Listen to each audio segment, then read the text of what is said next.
السلام علیکم، میرے چینل میں خوش آمدید۔ میرے چینل کو سبسکرائب کریں اور ساتھ میں دیے گئے بیل آئیکن کو پریس کریں تاکہ میری ہر نئی آنے والی ویڈیو کا نوٹیفیکیشن آپ کو ملتا رہے۔ نعیمہ بہت چنچل سی لڑکی تھی، ایسی کہ ہر ایک کو ہنس کر بلانے والی، اخلاق ایسا کہ پہلی گفتگو میں ہی دل میں اتر جائے۔ وہ 3 بھائیوں کی اکلوتی بہن تھی، ماں باپ کی لاڈلی۔ اس کی ماں سمرین جو کہ اسے دیکھ کے ہی جیتی تھیں، اور ابا محمد عارف گھر میں لائی گئی ہر چیز پہلے نعیمہ کے سامنے رکھتے تھے، اور بھائی ان کی تو جان تھی نعیمہ میں۔ بھائی تو ویسے بھی بہنوں کا مان ہوتے ہیں۔ وہاں نعیمہ نے منہ سے بات نکالی نہیں کہ پوری بھی ہو گئی۔ مختصراً ایک خوشحال اور مکمل گھرانہ۔ بعض دفعہ حالات ایسے بدلتے ہیں کہ خوشیوں کو گمان بھی نہیں ہوتا کہ وہ اذیتوں کی سولی چڑھنے والی ہیں۔ صحیح کہا ہے کسی نے، زندگی سب سے بڑا کڑا امتحان اسی سے لیتی ہے جو زندگی کا سب سے بڑا لاڈلا ہوتا ہے۔ بلال نعیمہ کی کمیونٹی کا ہی لڑکا تھا۔ نعیمہ جب بھی کالج جاتی، راستے میں آتے جاتے اسے دیکھتا تو مشکل سے ہی دل کو سنبھال پاتا، مگر عمروں کا تقاضا ایسا ہوتا ہے کہ زندگی میں کب کوئی شخص اہم ہو جائے پتہ ہی نہیں چلتا۔ کچھ ایسا حال ہی بلال کا تھا۔ وہ تھی ہی اتنی خوبصورت کہ کوئی اسے ایک نظر دیکھے تو دوبارہ دیکھنے کی خواہش پیدا ہو۔ بلال پڑھائی سے فارغ ہو چکا تھا اور نوکری نہ ملنے کے باعث محلے کے کونے پر کھڑا پایا جاتا تھا۔ ایک دن نعیمہ کالج کے لیے نکلی، راستے میں بلال نے اسے روک لیا۔ وہ بہت سہم گئی تھی، مگر بلال نے پرواہ کیے بغیر 2 ٹوک الفاظ میں محبت کا اظہار کر دیا۔ دن گزرتے گئے، وہ روز بلال کو رستے میں کھڑا پاتی اور نظر انداز کر دیتی۔ ایک دن بلال نے اسے پھر روکا۔ اس نے نعیمہ کا ہاتھ پکڑا تھا۔ نعیمہ کے دل کی دھڑکن رک گئی تھی۔ اچھے گھروں کی لڑکیاں یوں بازاروں میں لڑکے کے ساتھ کھڑی نہیں ہوتی۔ اس نے اسے ایک بار بات کرنے کا کہہ کر نمبر پکڑایا اور ہاتھ چھوڑ دیا۔ رات کافی ہو گئی تھی، مگر نیند تھی آنکھوں سے کوسوں دور کیسے آتی آسانی سے۔ رات انہی سوچوں میں گزر گئی۔ نعیمہ کو روز اسے دیکھنے کی عادت ہو گئی تھی۔ ایک دن بلال اسے رستے میں نظر نہ آیا۔ نہ چاہتے ہوئے بھی اسے تلاش تھی اسی انسان کی۔ وہ ڈر سے چھپے چورے رستے میں نظر دوڑاتی آئی، مگر کہاں تھا وہ جو اسے دکھائی نہیں دے رہا تھا۔ 2 دن ایسے ہی گزر گئے۔ نعیمہ کا دل بے چین سے بے چین ہو گیا۔ بلال میں جو وہ اس کی طرف کھنچ رہی تھی، اس کی فکر کر رہی تھی۔ محبت کے نامعلوم جذبات نے نعیمہ کو اپنے رنگ دکھا ہی دیے۔ تیسری رات نعیمہ نے بلال کو کال کر دی۔ ہیلو کی آواز نے نعیمہ کی دھڑکنیں تیز کر دیں۔ اس کی آواز سے جیسے کائنات میں رنگ واپس آ گئے تھے۔ ایک ہی پل میں ہر چیز حسین ہو گئی تھی۔ وہ چپ تھی۔ ایک بار پھر ہیلو نے اسے چونکا دیا۔ تم کہاں تھے 2 دن سے؟ وہ بے ساختہ بولی۔ میں 2 دن سے نوکری کی تلاش میں مصروف تھا۔ وہ پرسکون ہو گئی تھی۔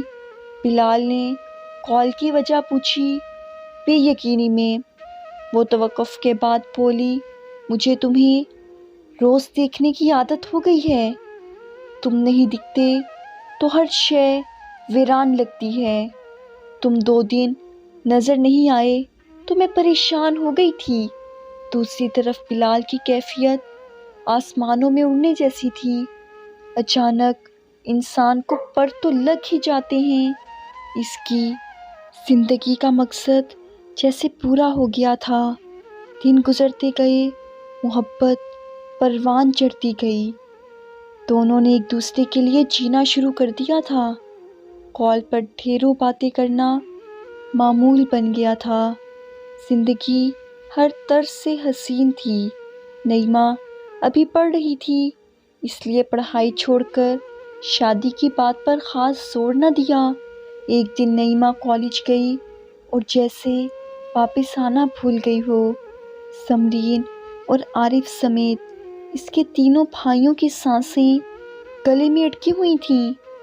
لڑکی رات بنا بتائے گھر سے باہر رہے تو گھر والوں پر کیا گزر سکتی ہے۔ انہوں نے ہر جگہ پتہ کر لیا تھا مگر نعیمہ کی کوئی خبر نہ تھی۔ 2 دن بعد عارف کو کال آئی کہ فلاں ہوٹل سے اپنی بیٹی کو آ کے لے جاؤ۔ جب عارف اور اس کے بیٹے ہوٹل پہنچے تو نعیمہ کو ادموئی حالت میں دیکھ کر ایسا لگا کہ جیسے کسی نے ان کے پیروں کے نیچے سے زمین کھینچ لی ہو۔ نعیمہ شدید زخمی تھی، جسمانی اذیت کا شکار، جگہ جگہ سگریٹ کے کش لگے ہوئے تھے۔ وہ نعیمہ کو ہسپتال لے گئے۔ ڈاکٹر نے بتایا کہ نعیمہ گینگ ریپ کا وکٹم بنی ہے۔ اس روز بلال نے نعیمہ کو کال کر کے ملنے کا کہا تھا۔ نعیمہ کے لاکھ منع کرنے کے باوجود وہ بضد رہا تو وہ مان گئی۔ کالج کے اختتام پر بلال اسے ایک ہوٹل میں لے گیا جہاں اس کے 12 دوست موجود تھے۔ نعیمہ محبت کے پردے کے پیچھے بلال سمیت 13 لوگوں کے حوث کا نشانہ بنی تھی۔ اس معصوم کو تو خبر بھی نہ ملی تھی کہ بلال اس کے ساتھ کیا کرنے والا تھا۔ وہ تو اس سے محبت نہیں، عشق کرتا تھا۔ وہ سب کے سامنے ہاتھ جوڑتی رہی، واسطے دیتی رہی، منتیں کی کہ اس نے اس کی عزت کو بخش دیا جائے، مگر شیطانوں میں انسانیت کہاں پائی جاتی ہے۔ پورے 2 دن اس پر ظلم کرنے کے بعد بلال نے اس کے گھر فون کر دیا۔ جب محمد عارف نے ڈاکٹر کی بات سنی تو بے ساختہ منہ سے نکلا کہ زمین کے 2 ٹکڑے کر کے میں اس میں سما جاؤں۔ ایک باپ کے لیے اس سے بڑھ کر اذیت کیا ہو سکتی ہے کہ اس کی بیٹی گینگ ریپ کا شکار ہوئی ہو۔ ماں مر مر جا رہی تھی اور بھائی، ان کی تو غیرت کو ٹھیس لگی تھی۔ 1 ہفتہ ہسپتال میں گزر گیا۔ نعیمہ کی طبیعت سنبھلی تو اسے گھر لے آئے۔ عارف نے سمرین، نعیمہ اور خود کو کمرے میں بند کر لیا اور چپ چاپ زہر کا پیالہ سامنے رکھ دیا اور سمرین اور نعیمہ کو کہا کہ تم دونوں میں سے کوئی پیے یا میں خود پی لوں گا۔ نعیمہ کے چہرے پر مسکراہٹ تھی۔ وہ جب زہر اٹھانے لگی تو ماں تڑپ کر رو پڑی۔ نعیمہ نے ایک ہی گھونٹ میں سارا زہر نگل لیا۔ کچھ ہی پلوں میں وہ مٹی کے ڈھیر کے سوا کچھ نہ تھی۔ اس کی ساری شوخی، لاڈ پیار، مان، عزت، غیرت، سب کچھ اس کے ساتھ ہی اس کی قبر میں دفنا دیا گیا تھا۔ ایک ہنستا بستا گھر زندہ لوگوں کا قبرستان بن گیا۔ بلال اور اس کے ساتھی آج بھی جیل میں ہی ہیں۔ نعیمہ کے بھائی اور باپ آج بھی نعیمہ کی قبر پر جا کے روتے ہیں اور کہتے ہیں کچھ غلطی تمہاری تھی، کچھ غلطیاں ہماری تھیں۔ سمرین کو بیٹی کے غم کی چپ لگ گئی تھی۔ ٹوٹے ہوئے یقین کی کرچیاں کتنے لوگوں کے سینے میں ایسی لگی تھیں کہ وہ نہ جی رہے تھے نہ مر رہے تھے۔ یہ تھی میری آج کی کہانی۔ مجھے امید ہے کہ آپ کو پسند آئی ہوگی۔